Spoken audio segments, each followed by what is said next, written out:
Bismillahirrahmanirrahim. Assalamualaikum warahmatullahi wabarakatuh. Saudara, dengan saya lagi Edi Mulyadi dari Forum News Network.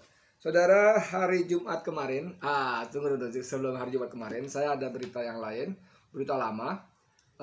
Berita lama ini bunyi begini. Teng teng teng teng teng. Ini berita 26 Februari 2020. Judulnya Erick Thohir, BUMN bukan badan usaha milik nenek lo. Erick Thohir, BUMN bukan badan usaha milik nenek lo. N-nya itu nenek lo kali ya maksudnya ya. Saya bacain aja ya.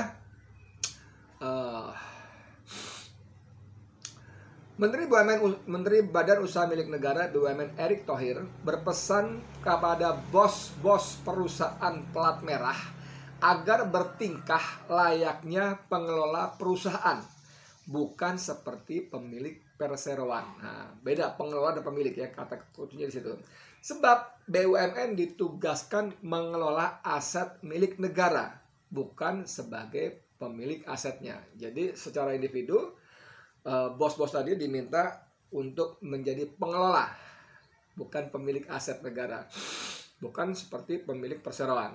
Lalu BUMN sendiri ditugaskan untuk mengelola aset negara, bukan sebagai pemilik aset negara. BUMN itu kadang-kadang dipersepsikan juga yang salah, bahwa kita ini pemilik. Ini yang kita selalu betulkan, ujar Erick di Jakarta Rabu 26 Februari 2020. Erick mengatakan dalam mengelola sebuah perusahaan BUMN harus memegang teguh amanah dari pemilik aset. Dalam hal ini adalah negara, bukan malah menyalahgunakan wewenang yang pada akhirnya bisa merugikan negara. Kita itu pengelola badan usaha milik negara, bukan badan usaha milik nenek lu. Wah, saudara sekalian, ini menarik sekali. Apa yang dikatakan Erick ini sudah benar sekali, bahwa memang selama ini ada kesan BUMN itu adalah ATM bagi para pejabat yang menempatkan orangnya, anak buahnya, atau siapapun yang sekiranya bisa menjadi ATM bagi kepentingan dia, partainya, dan sebagainya seterusnya. Nah, ini menarik sekali. Sudah benar nih Erick kalau ngomong begini. Cuman masalahnya adalah, Anda bisa bayangkan nggak bahwa Erick sebagai Menteri BUMN berkali-kali menempatkan orang-orangnya, entah relawan, entah staf khususnya, entah siapa, menjadi komisaris BUMN, badan usaha milik negara. N-nya itu negara, bukan nenek lu, kata Erick tadi ya. Ini tanggal Jumat 28 Mei 2021. Ada berita dari CNN Ekonomi yang saya kira juga banyak kalau Anda googling oleh berita-berita lain, portal-portal lain. Judulnya Abdi Sleng jadi komisaris Telkom. Abdi Sleng jadi komisaris Telkom. Saya baca singkat ya. Menteri BUMN Erick Thohir mengangkat Abdi Negara Nurdin atau yang lebih dikenal dengan nama Abdi Sleng menjadi komisaris PT Telkom Indonesia Tbk. Melalui rapat umum pemegang saham tahunan yang digelar pada Jumat 28 Mei. Mengangkat Abdi Sleng menjadi komisaris PT Telkom Indonesia. Anda bisa bayangkan?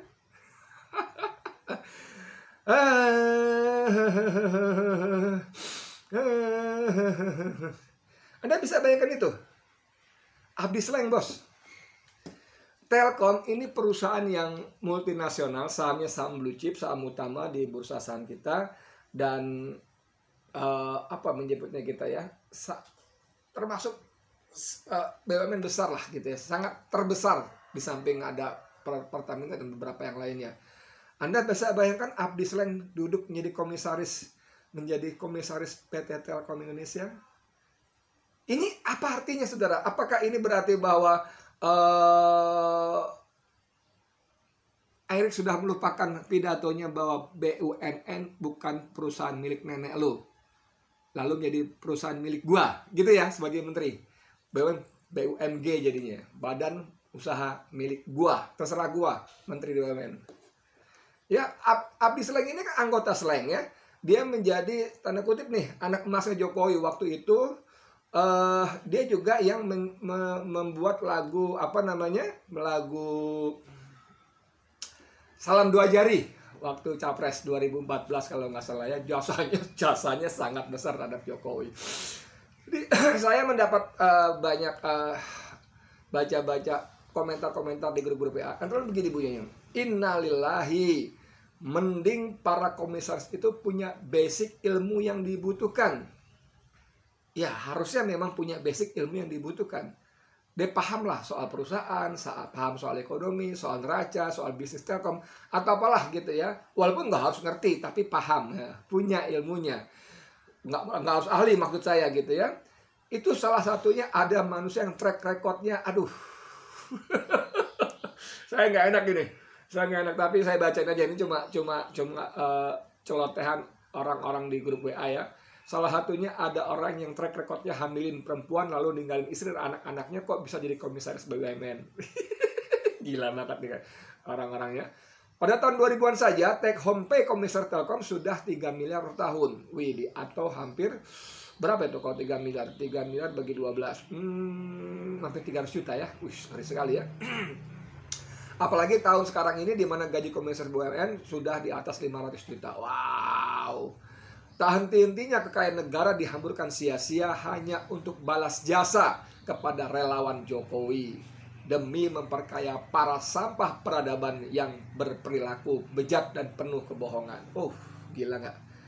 Ini ada lagi nyanyian lain. Iya, sampai mereka bikin konser salam 2 jari di siang bolong. Mereka bikin grup slang ini bikin konser salam 2 jari di siang bolong, memakai istora di tengah-tengah bulan puasa dan nabrak semua waktu sholat. Sisa-sisa makanan dan minuman berserakan di mana-mana. Benar-benar rakyat dibuat mabuk revolusi mental. Bos, bayangkan bos, Ramadan bikin gelar konser siang hari tengah bolong di istora, nabrak waktu sholat zuhur asar barangkali ya. Kemudian sisa makanan berserakan di mana-mana. Bulan puasa bos, di sebuah negeri Indonesia yang mayoritas beragama Muslim, beragama Islam, yang 87% penduduknya beragama Islam dan menjadi pemeluk Islam terbesar di dunia. Dan karena itu dia berjasa sangat besar pada Yang Mulia Sinuhun Paduka Joko Widodo. Wow.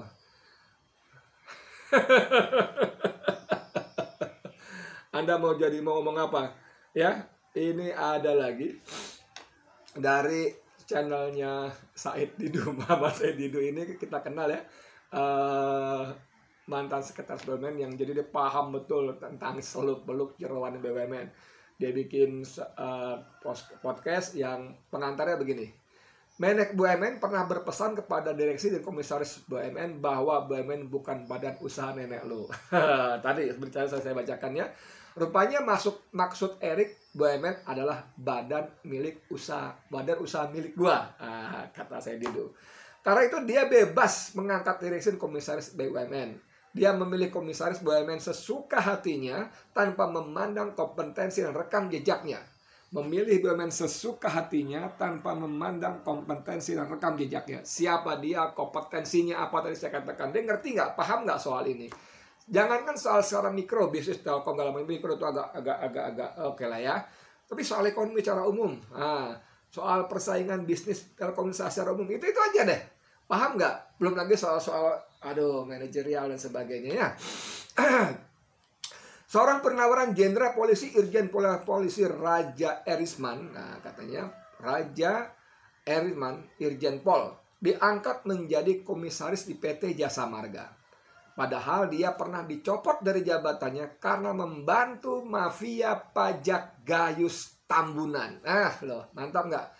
Seorang polisi jenderal polisi yang pernah membantu mafia pajak Gayus Tambunan dan dicopot dari jabatannya oleh Erick Thohir diangkat menjadi komisaris di PT Jasa Marga. Top, luar biasa. Erick juga baru saja mengangkat gitaris slang Abdi sebagai komisaris PT Telkom.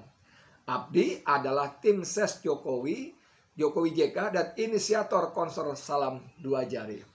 Tadi yang disebutkan tadi, siang hari, tengah hari, di bulan Ramadan mengadakan konser di Istora dan makanan, sisa-sisa makanan bertebaran di mana-mana menabrak waktu sholat zuhur, asar dan sebagainya. Ngeri juga. Dan Erick juga mengangkat staf khususnya Arya Sinulinga sebagai komisaris PT Telkom, padahal saat ini dia masih menjabat sebagai komisaris PT Inalum. Anda tahu Inalum? Inalum itu yang membeli sahamnya Freeport yang kemudian dibangga-banggakan oleh pemerintahan Jokowi. Katanya sudah berhasil merebut Freeport dari tangan Amerika. Pret. Kalau Anda buat yang memahami bagaimana struktur kepemilikan Freeport, kemudian bagaimana bisnis model Freeport dan saham siapa yang dibeli oleh pemerintah Indonesia pada waktu itu, nggak akan berkata bahwa Indonesia menguasai Freeport. Pret. Nah, dengan mengangkat tadi ada komisaris jenderal yang pernah bermasalah dicopot jabatannya, mengangkat Arya Sinulinga, mengangkat Abdi Sleng itu menunjukkan bahwa Erik sedang berlaku semau gua. BUMG, badan usaha milik gua, milik Erick Thohir.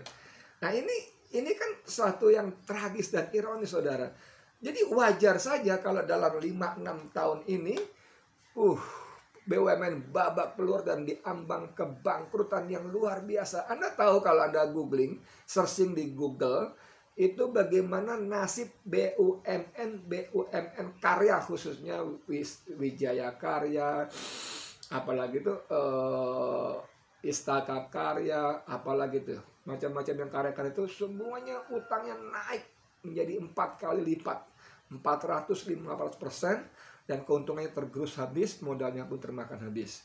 Karena apa? Karena BUMN itu ditugasi membangun infrastruktur tanpa kelayakan bisnis yang memadai. Nggak ada visibility study yang memadai, kelayakan nggak ada.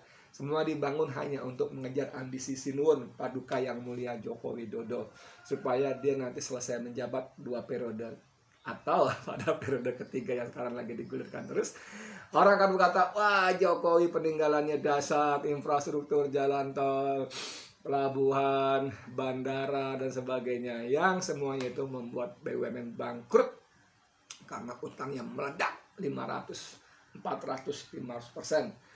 Pendapatan itu, bagaimana mungkin ada BUMN yang dibangun 4,7 triliun karena rugi, karena sepi, tidak ada mobil yang lewat secara jumlah minimal memadai, dijual hanya 820 miliar kepada investor Cina. Bos, ini bukan ujuk-ujuk, ini bukan nggak sengaja, ini bukan kecelakaan, Tuhan, bukan. Please, rakyat Indonesia, please, melek mata, bangun dari mimpi indah kalian, tertidur lelap di Nina Bobo karena janji-janji surga. Bangun, bangun, bangun, bangun, jangan mimpi terus.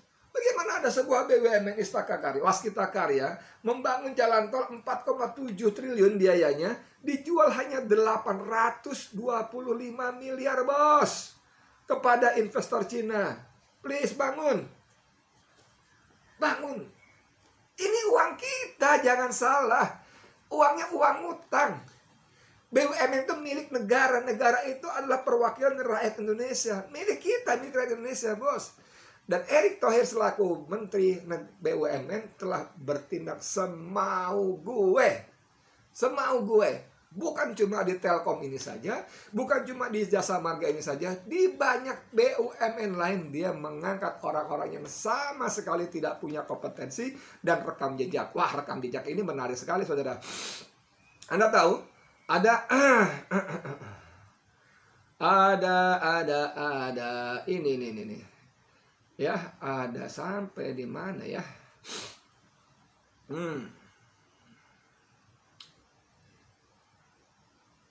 Oh, ini dia.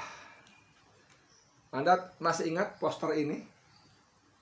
Poster ini, krunya Sleng berpose bugil, hanya ditutup dengan alat-alat sekedarnya, ya. Dan dia tampil dalam acara di UGM ketika soal Pancasila dengan tajuk Belajar Pancasila dari Sleng. Anda bisa bayangkan orang-orang seperti ini diberi mandat, diberi uang oleh negara, diberi jasa agar rakyat Indonesia belajar Pancasila dari orang-orang seperti ini. Lihat. Mereka tampil bugil, saudara, dengan ditutupi bahan alat vital dengan alat yang sekedarnya, ya. Ini negeri hancur-hancuran, bos. Ini negeri seenak-enaknya, bos. Ini negeri dikelola dengan semau gue. Gue itu gue. Para gerombolannya. Hanya karena orang-orang seperti ini, berjasa menjadi relawan. Saya sudah pernah katakan ketika saya menemani teman bertemu dengan relawan-relawan di rumah dinas seorang menteri. Ada 30-an orang yang hadir, anak-anak muda sebagian besar. Dan ketika diperkenalkan satu persatu oleh si Kartika Jumadi ya, yang punya Jasmev ya, jaringan sosial media volunteer, pendukung Ahok dan Jokowi pada waktu 2014 ketika konsultasi gubernur DKI juga, Jasmev itu anggotanya semuanya para buzzer yang sekarang kita kenal itu, sebagian besar ya. Itu ketika diperkenalkan oleh Kartika sebagai pembawa acara, Pak Menteri, ini Mas Anu, komisaris PT Anu. Ini Mbak ini komisaris PT Anu. Ini Mbak itu komisaris ini Mas ini. Semua bos, semua sebagian besar dari 30-an orang itu adalah komisaris BUMN dan semuanya adalah relawan. Dan ketika tangannya sampai kepada saya, ini maaf saya belum kenal Mas siapa. Komisaris mana? Saya bilang enggak, saya bukan komisaris. Saya tamu yang hadir. Gila nggak? Ini gila-gilaan saudara. Gila-gilaan sekali. Gila-gilaan. Ini bancaan. BUMN diserahkan pada orang-orang yang sama sekali tidak punya kompetensi dan sama sekali punya rekam jejak yang sangat-sangat buruk. Tadi kalau soal menghamili perempuan lain sehingga istrinya ditelantarkan, bercerai dan sebagainya, itu satu hal ya. Itu secara moral ya, secara moral. Tapi secara hukum seorang jenderal polisi dicopot dari jabatannya karena membantu mafia pajak Gayus Tambunan pun diangkat menjadi komisaris di Jasa Marga oleh Erik. Ini adalah gerakan yang benar-benar tutup mata, tutup telinga terhadap fakta-fakta yang ada. Dan saya tidak paham betul apa alasan Erik berlaku seperti itu. Kecuali kita memahami bahwa dia menjalankan perintah seseorang. Erik, ini orang berjasa pada saya waktu begini begitu, tolong dijadikan komisaris. Mas Erik, ini orang berjasa pada saya karena begini begitu, tolong di samping tentu saja sebagai menteri bukan mustahil dia pun memiliki agenda dan kepentingan di perusahaan-perusahaan itu. Dasar bos, ini penjarahan bos, penjarahan. Saya ulang lagi, ini penjarahan, ini bancaan BUMN. Woi rakyat Indonesia, bangun. Bangun.